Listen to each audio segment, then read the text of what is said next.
Perforamos un agujero sin fondo en el hielo de la Antártica. Algo aterrador salió de ahí arrastrándose. Fue escalofriante.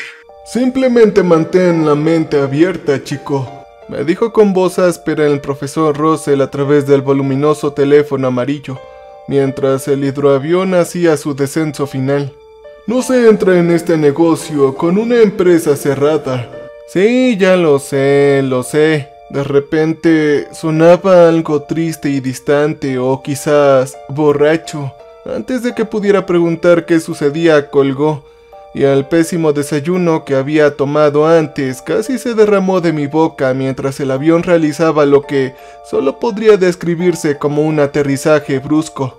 El mar abajo estaba aún más agitado que toda la tarde, incluso a través de los gruesos muros de acero del carguero que me llevó al borde de la corteza polar. Podía sentir las gélidas olas azotando la estructura en constante balanceo.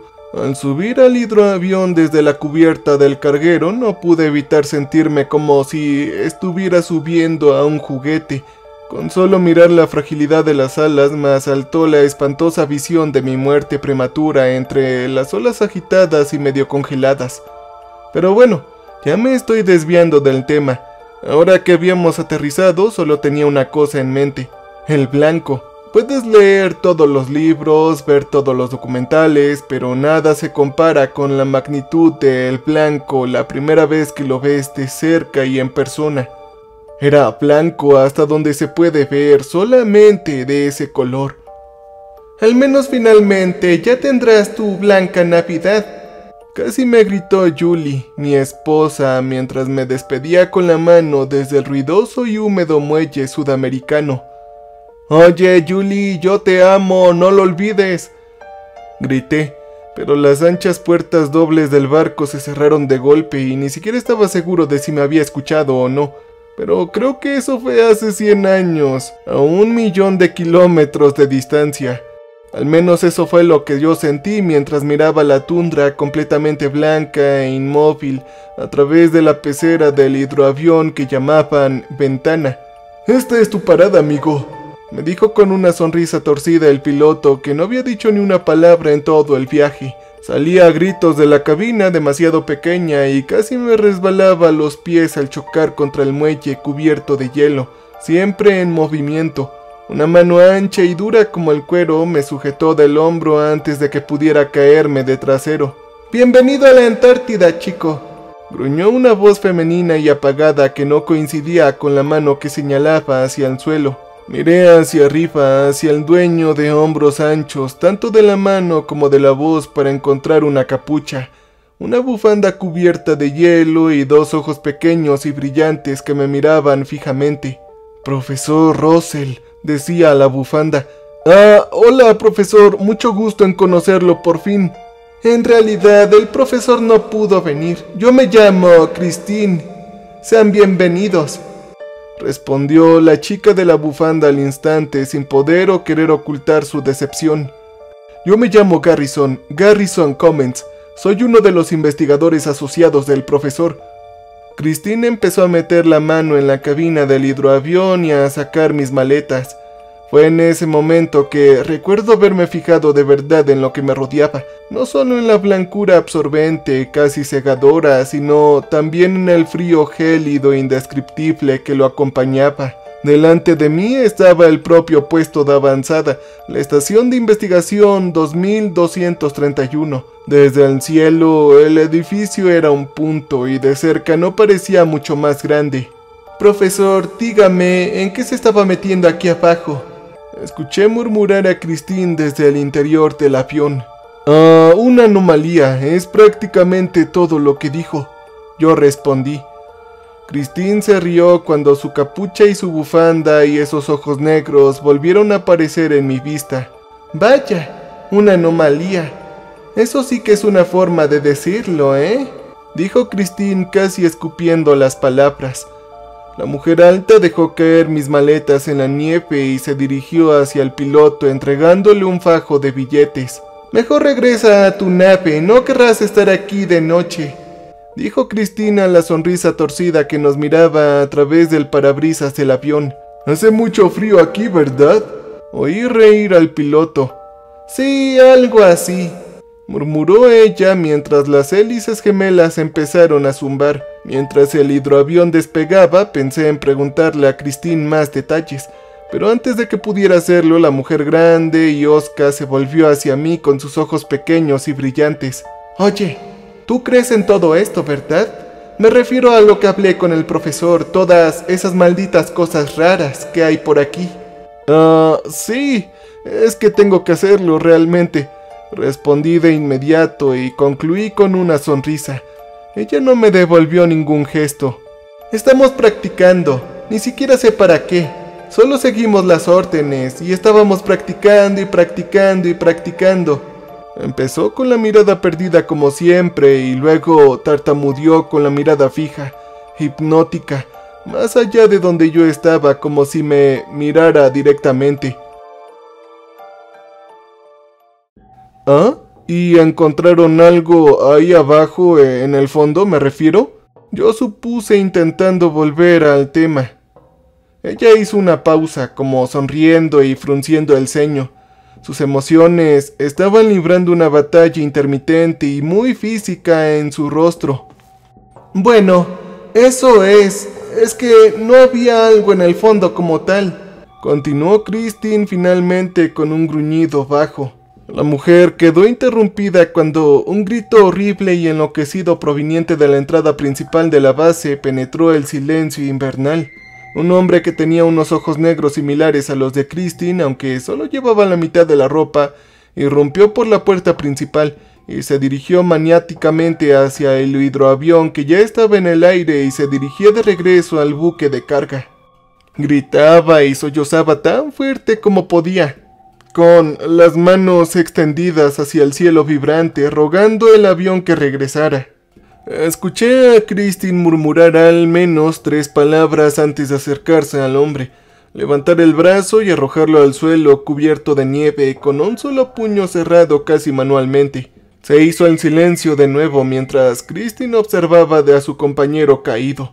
El rostro y la boca del hombre estaban cubiertos de una cantidad ingente de sangre. «¡Oye, le rompiste la nariz!», exclamé sin poder contenerme. «Oye, no lo hice», dijo Christine con una inquietante falta de preocupación en su tono. A partir de ahí aparecieron 2 caras más, todas envueltas en un lío. «Oh, lo siento, Christine. Escapó de las esposas», gritó tímidamente de una de las caras preocupadas desde la entrada. «¡Oh, Dios mío! ¡Métanlo adentro!», escuché gritar a Christine mientras observaba el cuerpo casi inconsciente que tenía adelante.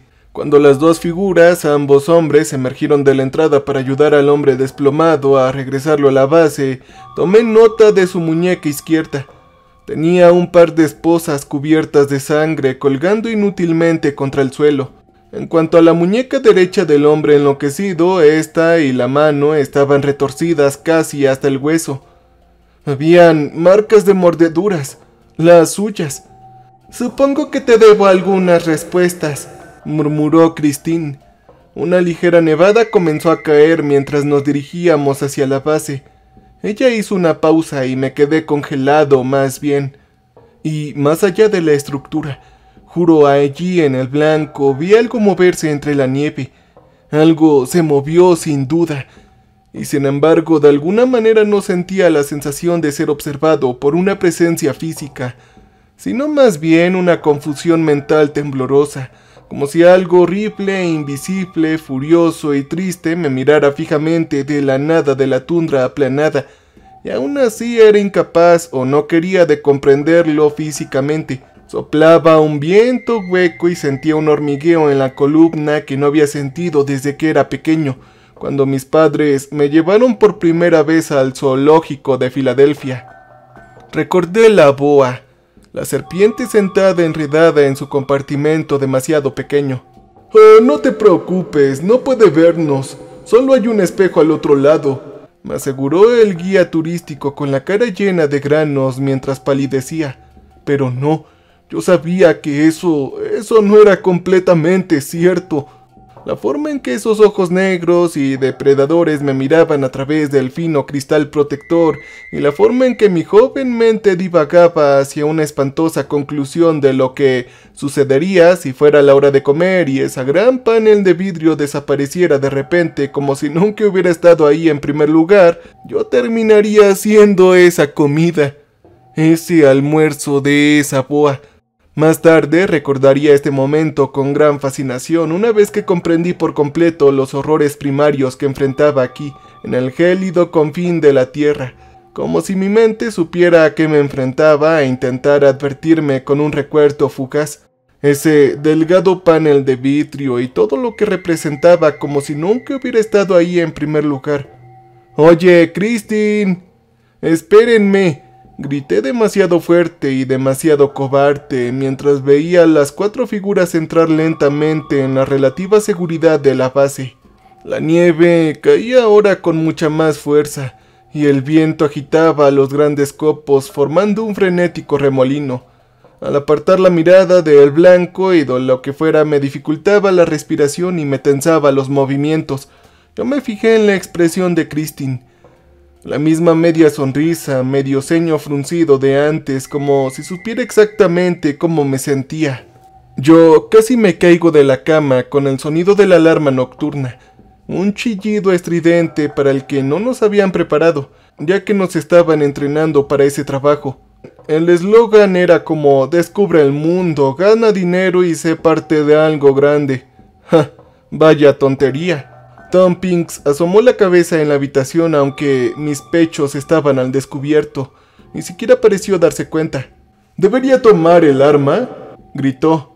«Oye, no tan rápido».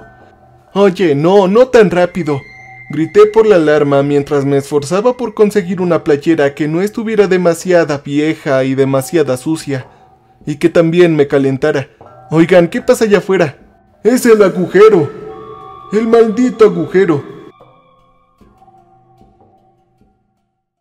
Y sí, mira, para lo que nos preparan cuando llegas a la Antártida es para la cantidad de nieve que hay. Sí, sé que suena tonto, pero hasta que no lo ves, no lo creerías. Así que cuando una persona en traje demasiado pequeño te ofrece 6 cifras por ver un montón de hombres estar taladrando nieve durante 6 meses, caray, ni siquiera te lo piensas. Y yo desde luego que no lo hice.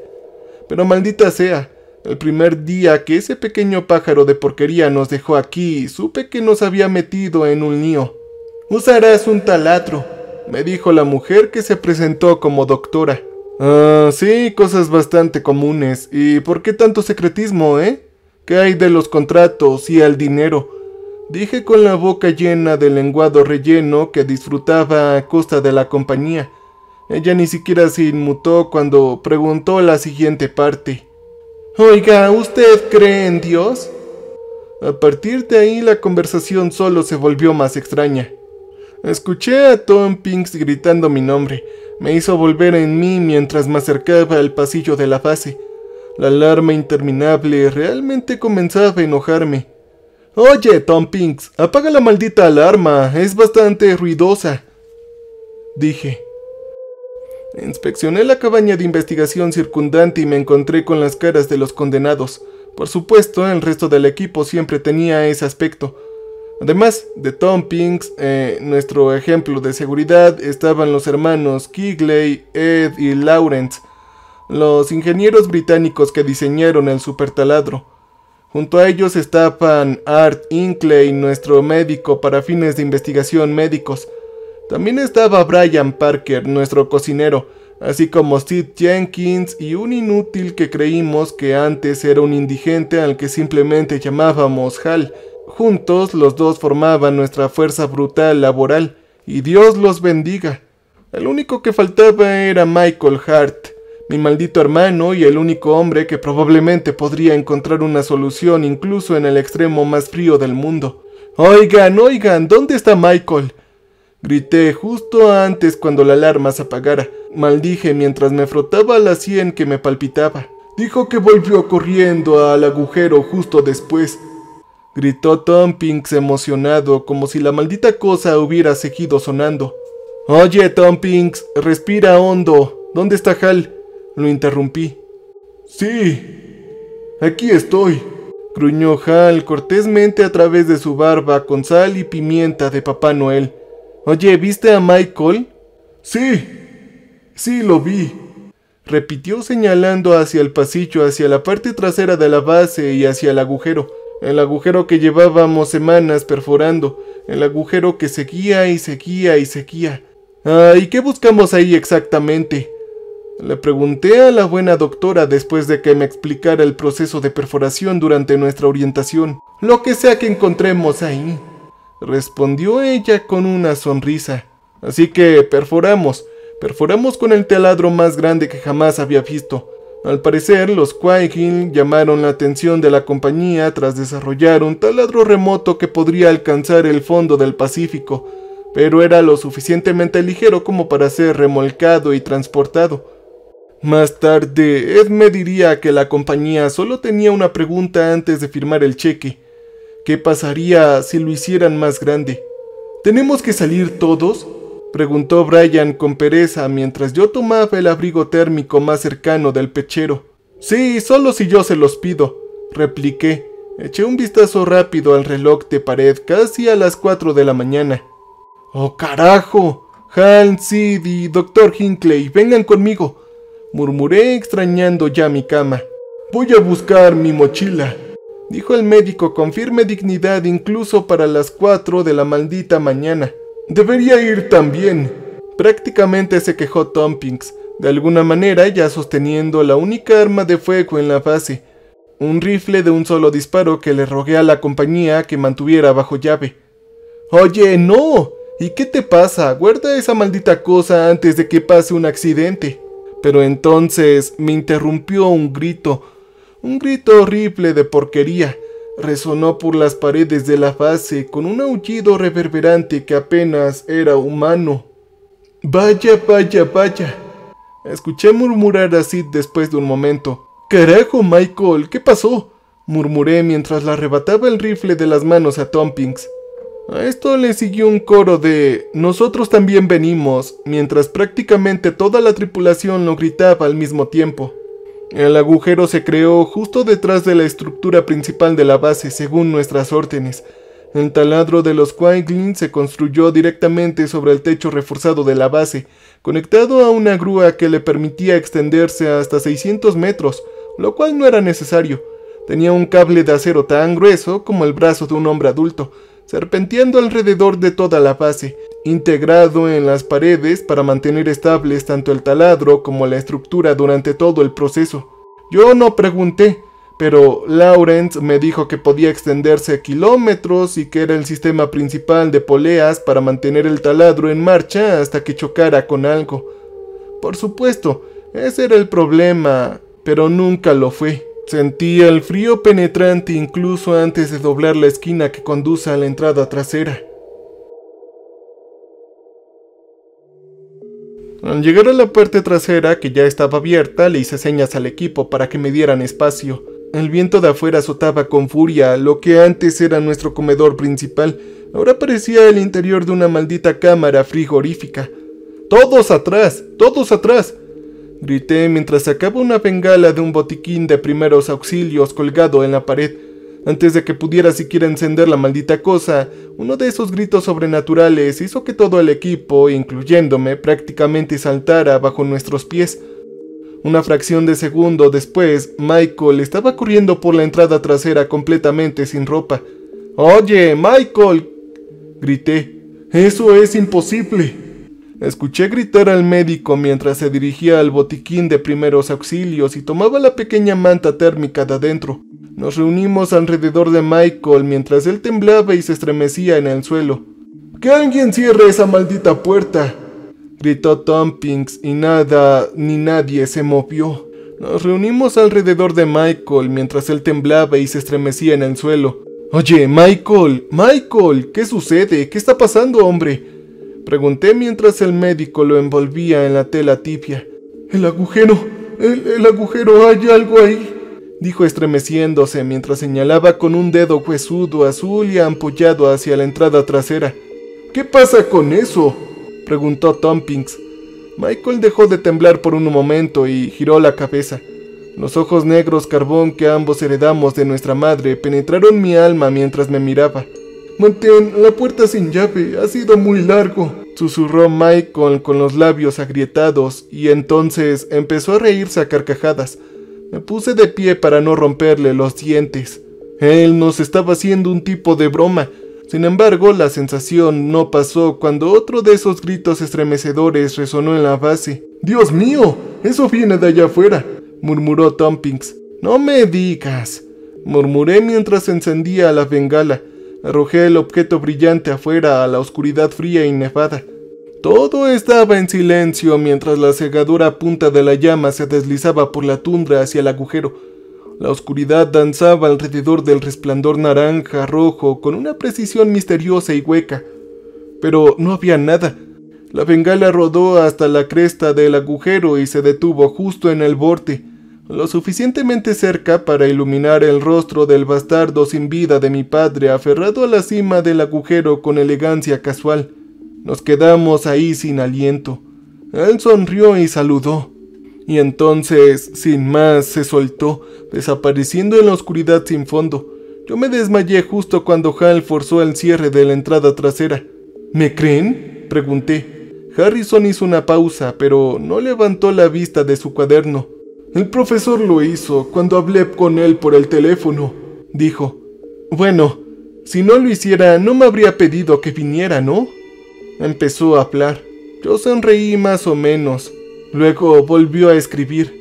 «Oye, ¿qué pensó la compañía sobre mi llegada?», preguntó. «No pensó nada. Yo estoy pagando para que tú estés aquí». Él dejó de escribir, pero solo por un momento. «¿Y qué pasará después?», me preguntó finalmente desde el otro lado de la pequeña oficina que habíamos construido en el antiguo comedor. Una gran lona la cubría la intrusión en el centro del piso. «Después de que te desmayaste, ¿qué ocurrirá?», continuó. «Sucedió mucho. Hay muchas cosas por descifrar», respondí con la mayor naturalidad posible. Mi mirada se desvió por la ventana a mi izquierda hacia el sol poniente. Los bonitos rojos, amarillos y naranjas bailaban justo en la boca del agujero. Pero sobre todo, esta es la parte de la historia donde la gente empezó a morir. Continué finalmente. «Fue un maldito Wendigo», dijo Tompkins con un gesto en la cabeza emocionado hacia Hal. «¿Verdad, hombre? Así lo llaman, ¿verdad? Un Wendigo». Hal gruñó, pero no dijo ni una sola palabra. Su respuesta habitual a cualquier pregunta que le hiciera siempre era de esa manera. «Oigan, tranquilo, Tompkins», dije mientras sacaba munición del armario junto a la entrada trasera. «La compañía no me dejó guardar el arma bajo la llave, solo la munición, así que hay que averiguar qué hacer». Entonces, los gritos no cesaban. No los nuestros, quiero decir. Fuera lo que fuese que viviera dentro de ese maldito agujero, estaba gritando horriblemente. Desde el incidente con Michael ya hace una hora, ninguno de nosotros atrevía a pegarle un ojo, y de vez en cuando, incluso con el viento aullante y la nieve cayendo, escuchábamos ese grito atroz y sobrenatural. El grito de los condenados, diríamos después, parecía venir de la nada y de todas partes. El doctor regresó a la habitación de Michael. Una vez que le conseguimos ropa limpia, yo lo até a la cama para mayor seguridad. «Oye, ¿cómo está tu hermano?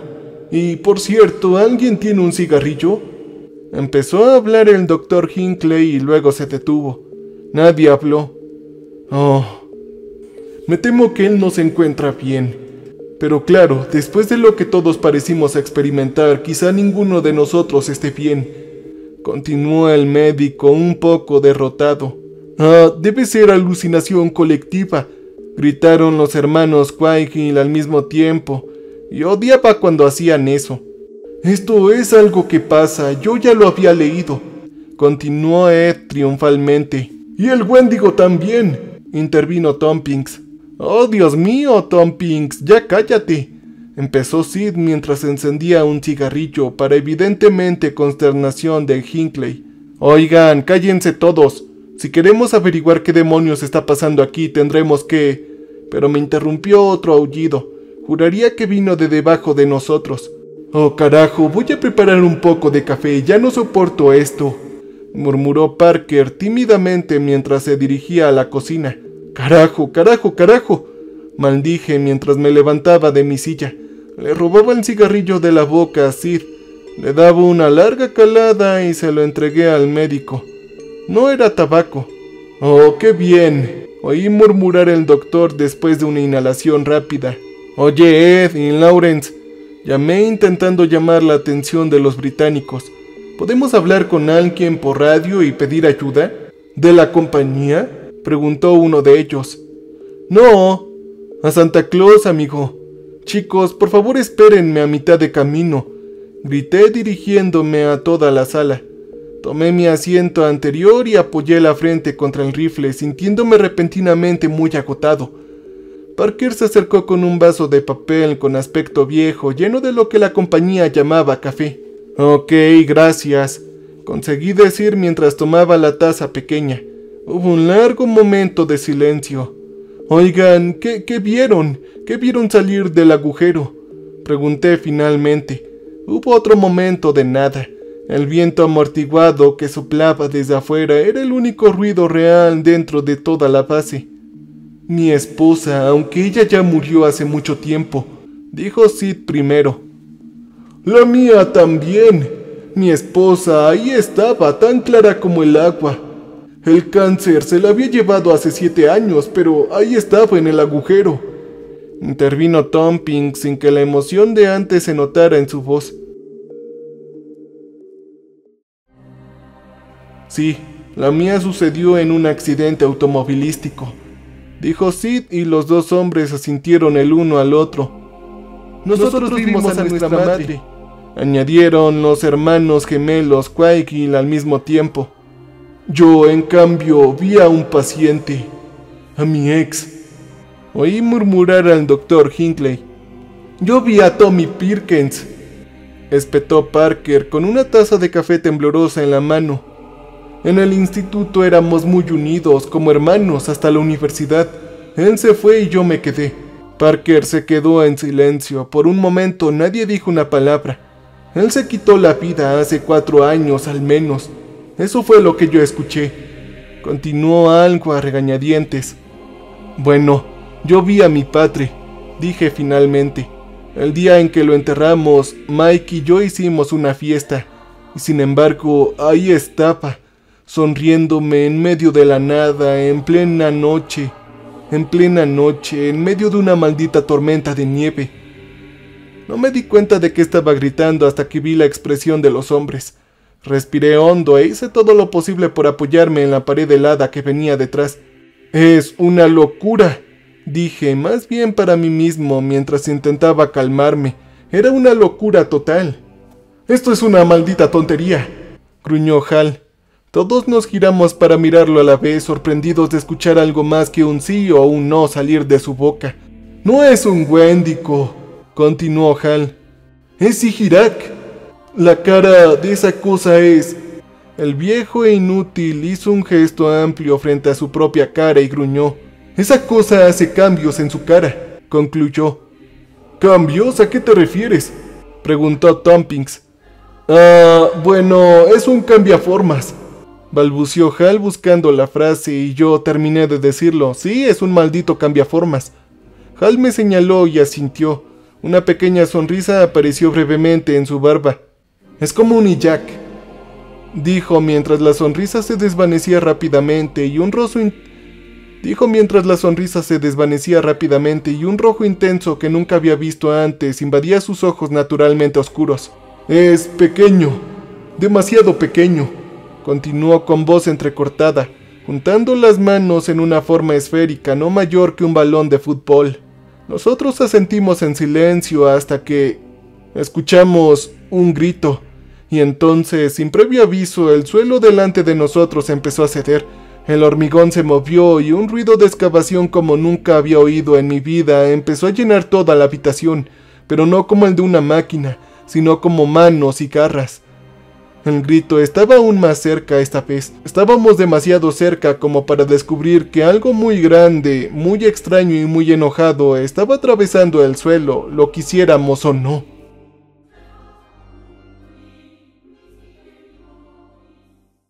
Oumuamua.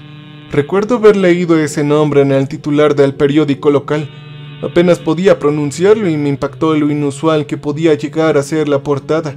Y luego vi la foto. Oumuamua.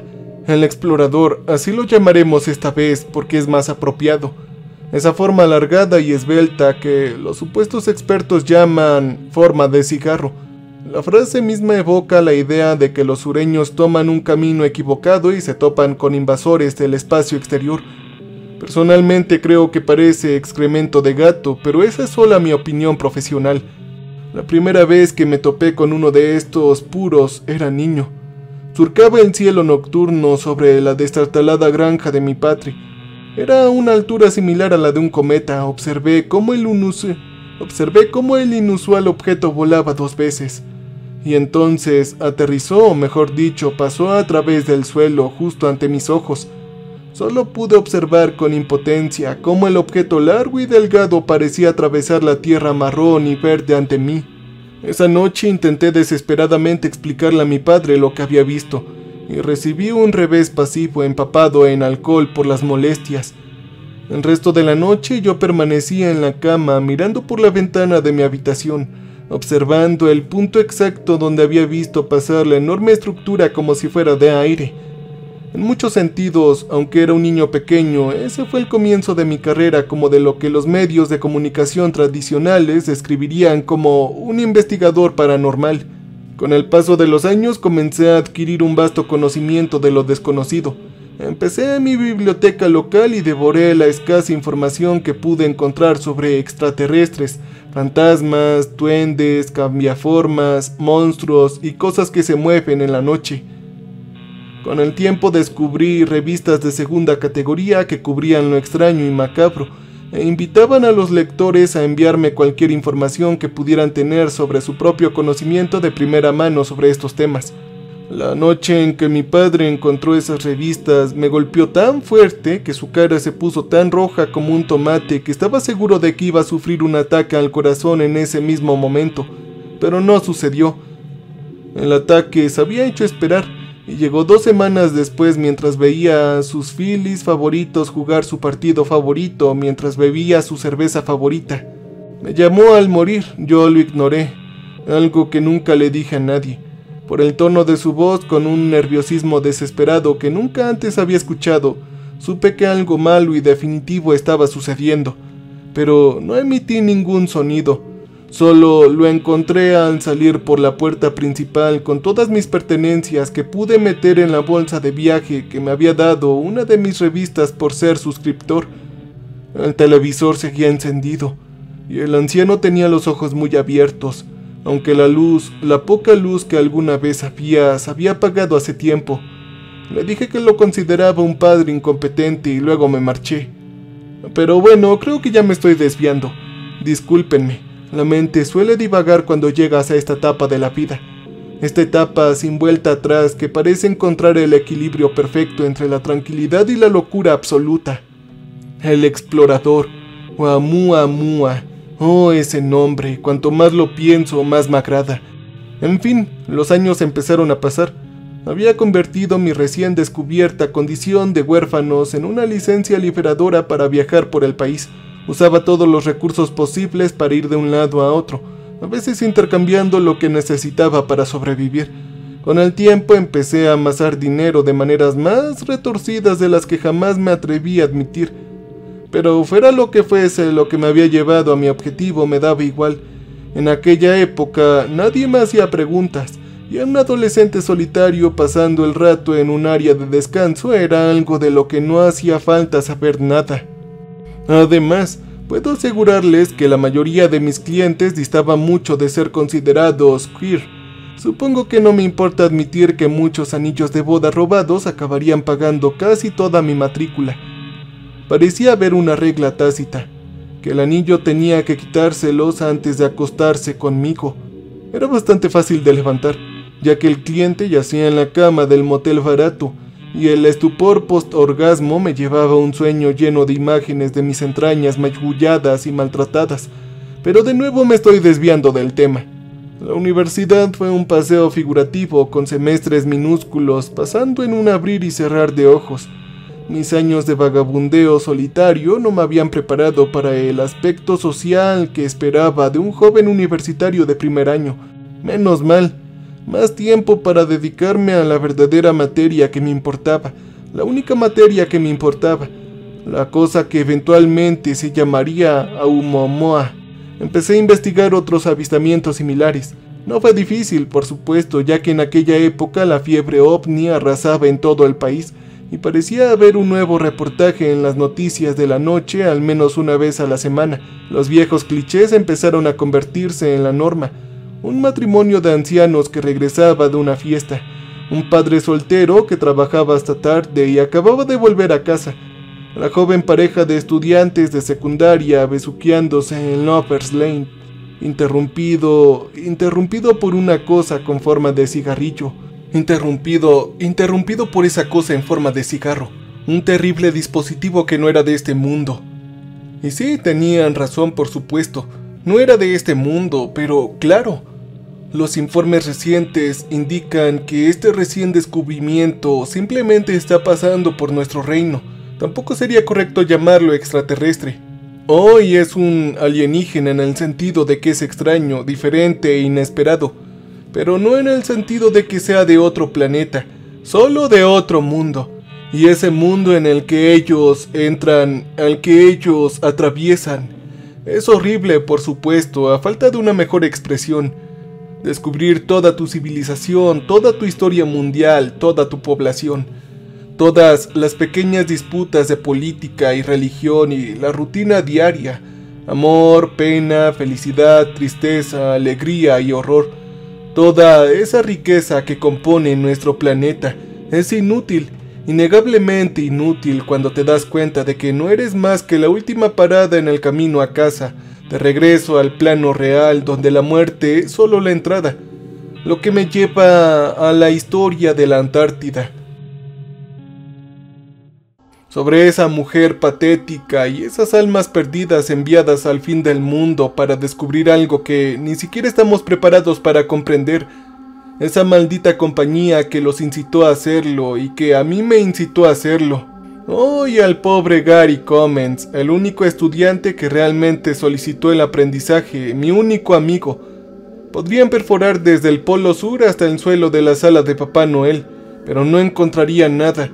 Y aún así, esa compañía, con ese proyecto suyo que no se daban por vencidos, habían registrado la intensa actividad electromagnética e incluso tenían testigos, docenas de ellos. La tripulación de un petrolero que se había acercado demasiado a la costa había visto la maldita cosa ahí mismo a plena luz del día, bajo la intensa nevada. La vieron avanzar sin parar hacia el otro lado. No se detuvieron y entonces una de esas cosas decidió hacerse notar por sí sola. Y el maldito Aoumuamua, o como se llama, ha salido de su escondite. Si los avistamientos anteriores hubieran sido un autobús con un billete rápido al avión, esa monstruosidad que ahora mismo sobrevuela nuestra maldita canica azul podría ser el maldito Titanic, listo para superar el precio máximo y cosechar la recompensa máxima. En fin, eso es lo que viene, y a mis hermanos y mis camaradas terrenales, lo siento. Lamento el papel que desempeñé en orquestar un desastre mundial para el cual nuestros tomos bíblicos ni siquiera se acercaron a prepararnos. Lo siento 1000 veces.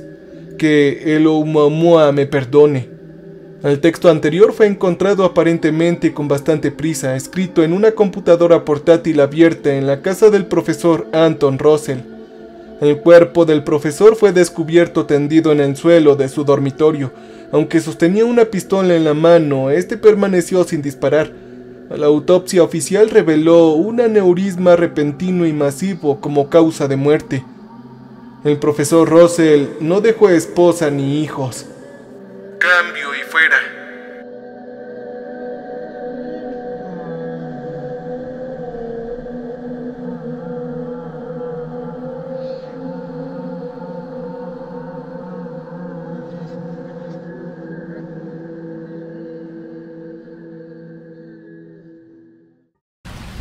Welcome, stranger.